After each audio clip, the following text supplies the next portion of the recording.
The Academy called it the Trial of Fear. A machine older than some empires, flawless in its judgment, designed to map the terror coiled in every living mind. No cadet graduated without facing it. One by one, they stepped forward. A scaled warrior trembled as the screen bloomed with images of firestorms consuming her nest.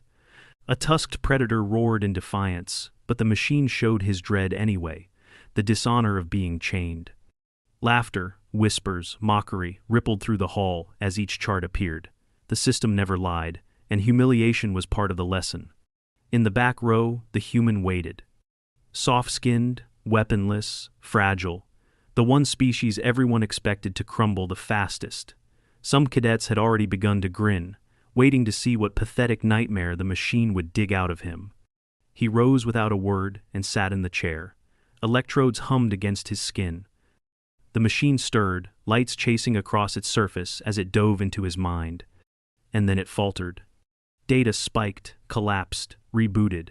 The screen hissed with static. Medics barked orders. Technicians scrambled to check the wiring. The human only sat still, calm eyes fixed ahead. Finally, the chaos ended.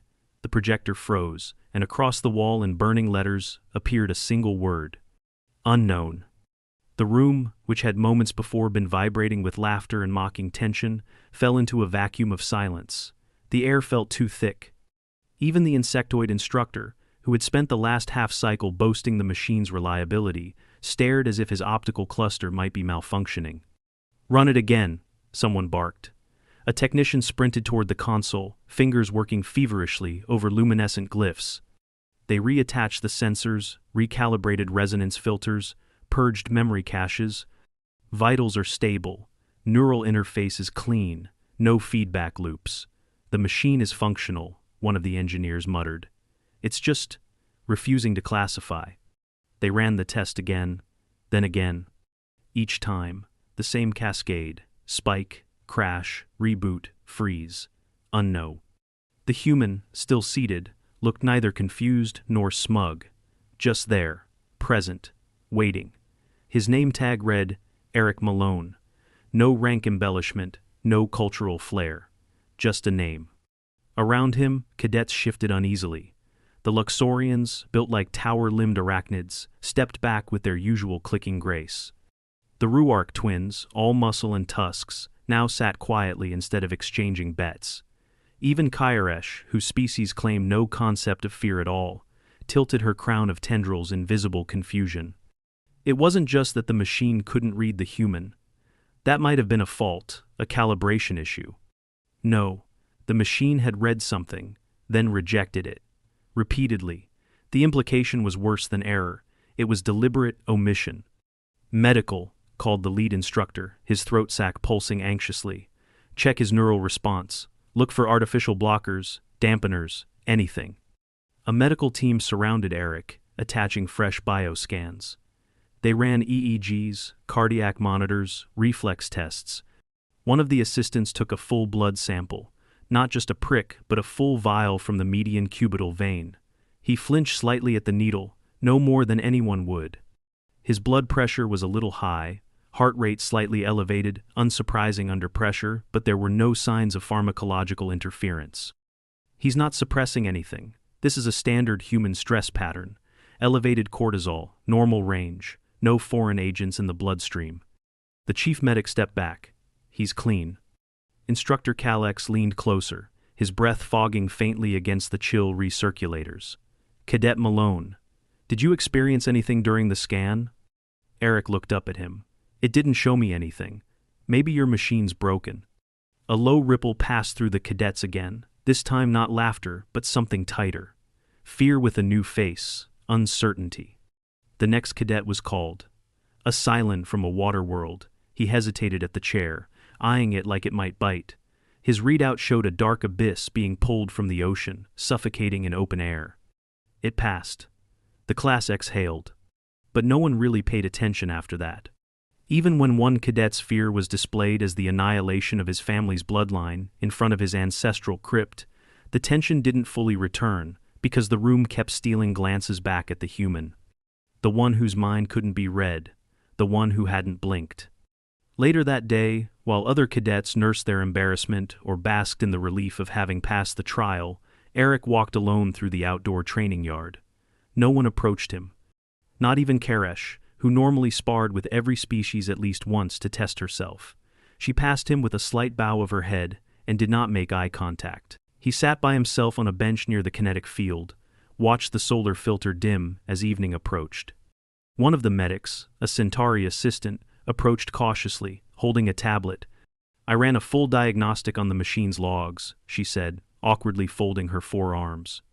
"You know what's strange? It didn't crash. It completed its cycle and recorded the result." Eric looked at her, genuinely interested now. "And?" She hesitated. "It flagged your neural response as non-classifiable, not error, not data corrupted. It used the internal code for legacy encounters." "Legacy?" She nodded. "Ancient contacts, the kinds we haven't seen since before the Archive Wars. Beings whose fear patterns broke the framework, the only recorded classification that fits Island. Unquantifiable." Eric frowned. "So, what does that mean?" The medic stared at him. "It means you might be the most terrifying thing in this academy." By the next cycle, word had spread. In the dining bay, the whisper followed every tray. The human cadet. The trial of fear. The verdict. Unknown. A term spoken in hushed tones, as if saying it aloud might attract its meaning. Instructors tried to downplay it. Official bulletins labeled it under review. But no one missed the tension in the hallways, or the sudden way instructors paused when Eric entered a room. Even the training AI now asked him for manual override, more often than not, as if uncertain what his biometric tags meant. And yet, Eric kept showing up. To tactics class, field training, zero-grav maneuver drills. He laughed at jokes, laughed at himself, argued over protein rations and handed out chewing gum during breaks. But nothing he did, no smile, no casual shrug ever quite reached the walls others now built around him. In the fear chamber, the machine sat untouched for 3 days. Then, without ceremony, it was brought online again. "This is not a retest," Instructor Calix said, addressing a new class of observers. "This is a diagnostic verification. The system must prove it was not compromised." Eric stood nearby, arms folded, saying nothing. No one had ordered him to participate again. He just showed up when he heard. A cadet from the Jura stepped up. Her body was armored in crystal chitin, her blood said to carry trace minerals from supernovae. She was proud, undefeated in sparring matches, and known to laugh in simulations of battlefield collapse. She sat. The machine hummed. Her chart painted the projection wall in stunning color. It showed a black void, not empty space, but a complete loss of connection, a death not of body, but of mind. A void where the Jura hive mind no longer reached her. Alone, in a universe where she could not feel the song of her kind. She collapsed, weeping the moment it ended. Calix gave no comfort. That was not the machine's purpose. Another cadet stepped forward, and another. One by one, the system displayed their most private, paralyzing nightmares. Each exposure was like a psychic wound turned public. Eric watched them all, silent, still. After the last cadet's vision ended, a cascade of withering vines choking out his life forest, Calix turned toward him. "You remain an anomaly, Cadet Malone." Eric raised an eyebrow. "Still no readout?" "No change," the instructor said. "Would you submit again?" There was no law that said he had to. He'd already passed the trial, however anomalously. But in a moment that stretched just a little too long, Eric nodded. "I'm not afraid of machines," he said, and sat back in the chair. No one exhaled. Electrodes connected, the lights dimmed. This time, the hum began sharply. The machine reacted even faster than before, reading, parsing, decoding. Then came the stutter. A flicker, a pulse, a sound like grinding metal beneath glass. Data spilled upward in jagged spikes on the monitor, impossible amplitudes, nonsensical ratios. Heat levels in the machine core spiked. Cables began to shimmer red. A safety alarm chirped softly, then louder. Then, a bright hiss of static. And again, unknown. Only this time, the screen didn't freeze immediately. It began to show something. A shape, A shadow, almost. Abstract and massive. Not a beast, not a storm, not a memory. Something like absence given form. Then it crashed. The wall projection blinked out. The diagnostic console popped, sparks arcing briefly across its casing. Techs swarmed. Medics checked vitals, but not Eric's this time. The machine's internal regulator had overheated. A pump unit was failing. Several fuses would need manual replacement. Eric sat perfectly still in the chair, staring ahead. "Eric," Calyx said carefully, "did you see anything?" He didn't answer right away. Then he said, "I think your machine doesn't like what I think about." "You were shown an image," Calyx said, briefly. "What was it?" Eric stood slowly. "I didn't see anything new. It's like it tried to pull something from me, then gave up." "Do you remember the shape?" "No," he said. "It's like trying to remember a noise that made you uncomfortable, but you don't know why." "Then, how do you know it gave up?" Eric turned, looked at Calyx, then the other instructors. "Because whatever it was trying to find," he said, "I already learned how to live with it." Later, they tried to explain it away. They said the machine reacted poorly to human brain patterns, that it needed a different baseline. They proposed rewriting parts of the scanning software to use primate neurology maps, like they had for the early sapiens of Oxra 5. But that didn't explain the projected shape. Or why the internal logs showed it wasn't a software error. The Academy's head of psychometric diagnostics, a gray-shelled Tavalik, ran a full neural trace of Eric that evening. They used non-invasive mapping, real-time neuroimaging, combined with a cold light EEG shell. Eric didn't resist. He was cooperative, even curious. After 4 hours, the Tavalik returned the results. Eric's brain structure was well within human range, active, responsive, even highly adaptable. But there was one section deep within the limbic system that lit up with unusual consistency under stress mapping. "It's not abnormal," she told the assembled faculty, "but it's efficient." "What does that mean?" asked Calyx. The Tavalik hesitated. "It means he's felt fear before, likely profound fear. But the brain adapted to carry it without triggering collapse. In humans, the amygdala sometimes rewires how fear integrates with reasoning. It doesn't shut it down, it reassigns it. To what purpose? Survival. It keeps moving, even if it's terrified." They reviewed the data again. The diagnostic signature wasn't blank, it was layered, a maze. Every path started as fear, abandonment, mortality, guilt, pain. But instead of paralyzing him, each emotion had been rerouted, processed, redirected into calculated action. The machine hadn't failed. It had simply found no single dominant terror, no image strong enough to isolate. Because for Eric, fear was not a wall. It was part of the floor beneath him. The instructors debated whether to inform command. In the end, they agreed on silence. But the cadets weren't bound by protocol. By the end of that week, none dared to sit at his table. By the end of the next, some left offerings on his bunk, little tokens of wary respect. And by the third week, someone carved a single word onto the door of the simulation deck. Unknown. It was no longer a classification. It was a warning. The Academy stopped calling it a trial. Internally, instructors still referred to it as the neural fear diagnostic, but cadets whispered a different name now: the wall. Because when Eric Malone sat in that chair, the machine hit something it had never encountered, a surface it could not pass through, could not classify, could not break. And no one knew what lay on the other side.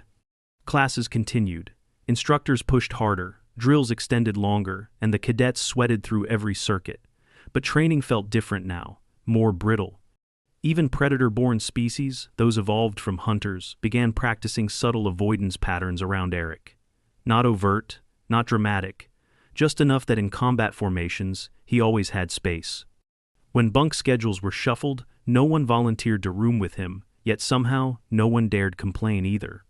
Kairesh, the tendril-crowned fighter who had once prided herself on dismissing fear as a biological error, declined sparring with him. "He leaks silence," she told her cohort. "Even when he moves, it doesn't ripple." Rumors rippled instead. Some cadets said the human had no fear because his kind had killed it long ago, domesticated it like a beast, and taught it to obey. Others whispered that humanity's fear existed, but was shaped by something so vast, so alien, that even a machine built to read across time and culture could not name it. But the worst rumor, the one whispered behind closed doors, with antennae lowered and eyes darting, was that UNKNON was not a lack of fear. It was a warning from the machine itself. Legacy contact code, one cadet murmured during a nocturnal training rotation. It's used for threats that don't fit into civilization's framework. The last time that tag appeared. She didn't finish. She didn't have to. Everyone had seen the history modules, the Vanishers of Genthar, the anomaly on Relay Moon 4. Events where scanners failed, data collapsed, and something unknown burned across the stars until nothing was left. And now, a human shared their classification. Eric didn't respond to the rumors. He trained harder than most, showed up earlier, stayed longer. He was the only cadet who voluntarily signed up for thermal exposure rotation and chemical hazard conditioning in the same cycle.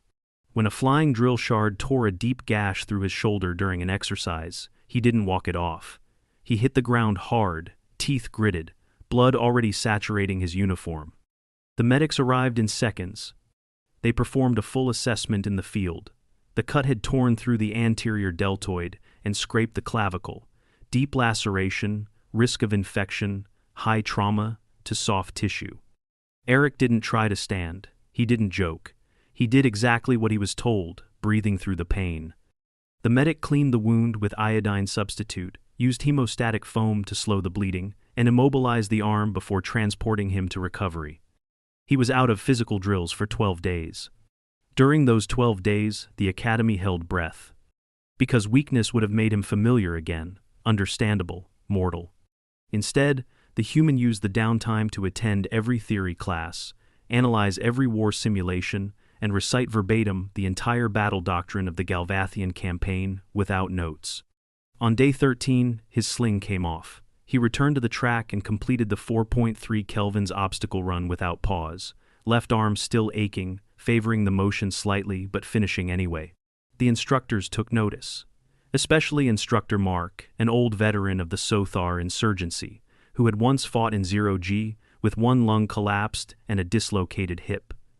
He was not prone to praise, but during tactical review, when cadets were asked who best embodied adaptive combat resilience, Mark tapped the screen.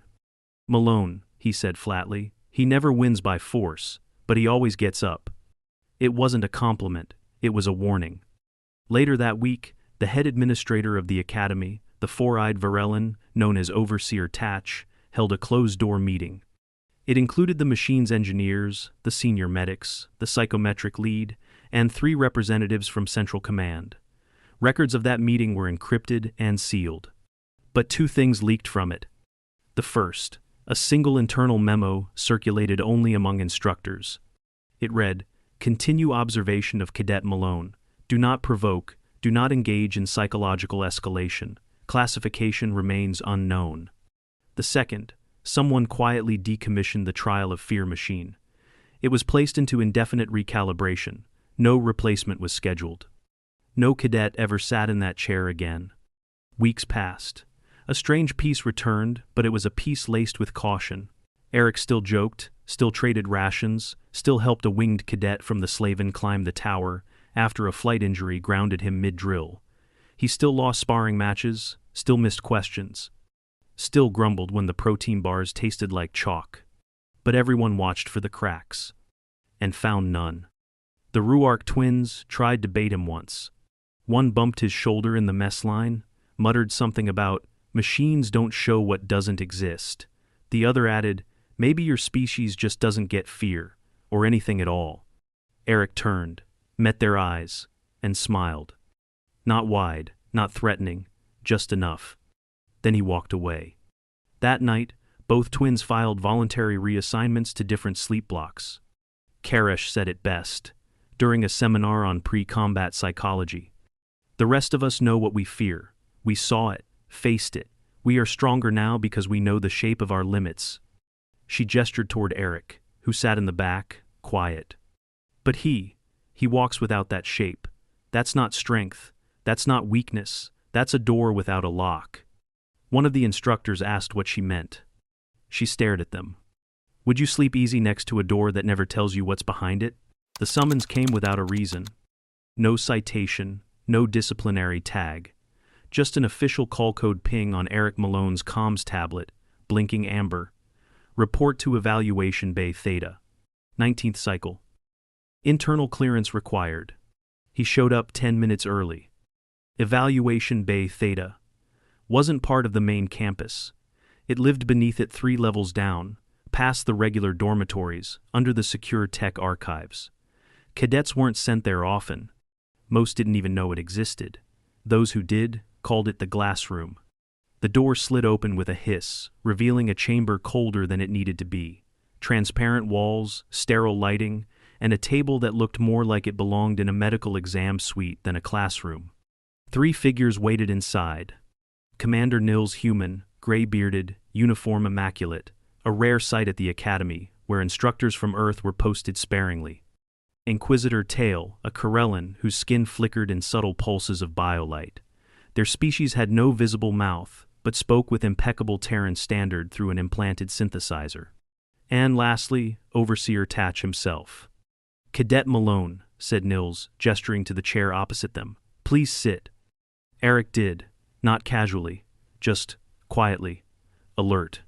Tail placed a data cube onto the table. It illuminated automatically.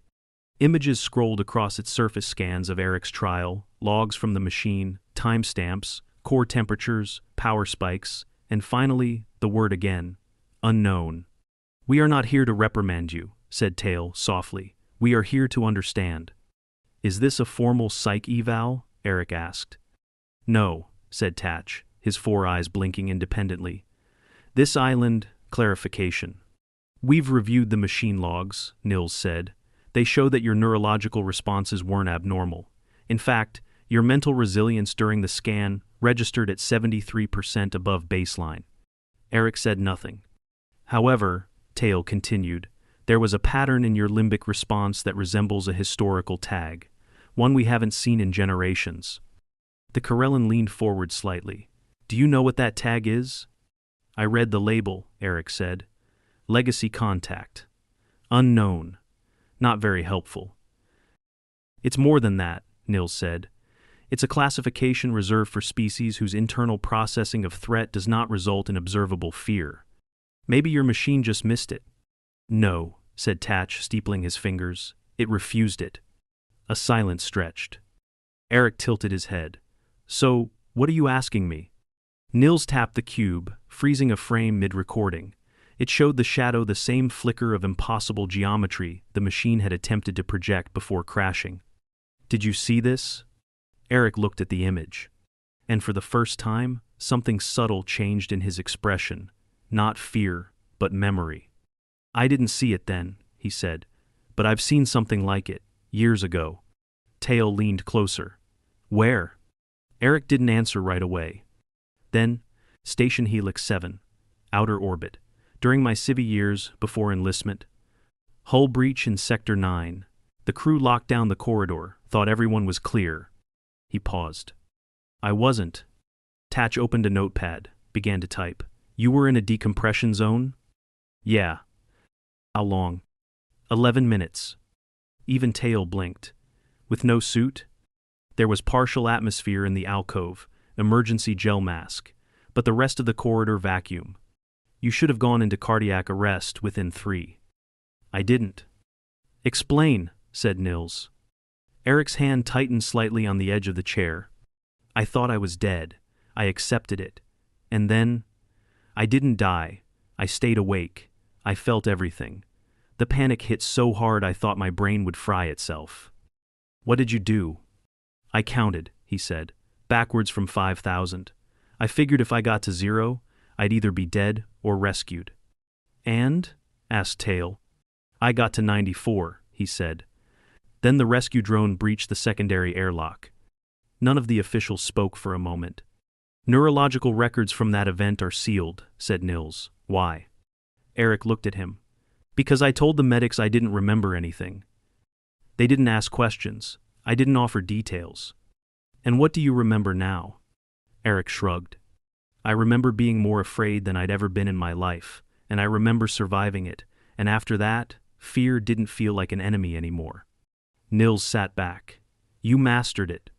No, Eric said, eyes narrowing. I made space for it. Big difference. Tail looked down at the image. Then the machine didn't fail. It found something it didn't know how to show. It showed me, Eric said quietly. It just didn't know what to do with it. Overseer Tatch exchanged a long look with Nils. Then he stood. That will be all, Cadet.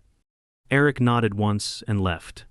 After the door sealed, the three remained silent for some time. Should we report this to Central Command? Tail asked at last. No, Nils said. They'll only want to contain him. We don't know if he's dangerous.